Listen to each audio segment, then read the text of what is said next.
অ্যানুয়ালের result হাতে বাড়ি ফিরল ছেলে।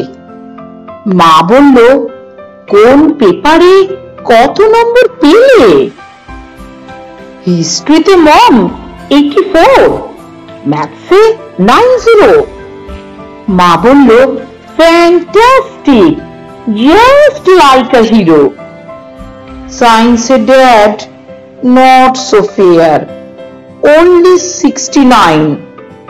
ইংরেজিতে 92, অল টুগেদার ফাইন। জিওগ্রাফি পেপারে তো 100-এ 100। ডুবিয়ে দিল বেঙ্গলি, ভেরি পুয়ার গ্রেড। ছেলের মাথায় হাত রেখে মা ঠোঁট বেঁকিয়ে বলে, নেভার মাইন্ড, নেভার মাইন্ড, বেঙ্গলিটা না শিখলেও চলে।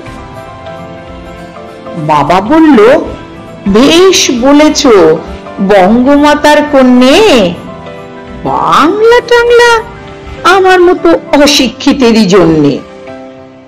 বিদ্যাসাগর, রবীন্দ্রনাথ নেহাতই ছিলেন বোকা, না হলে কেউ শখ করে হয় বাংলা বইয়ের পোকা। মা বলল, চুপ করো তো, ওর ফলটা কিসে? স্কুলে কেন বেঙ্গলিটা পড়ায় না ইংলিশে?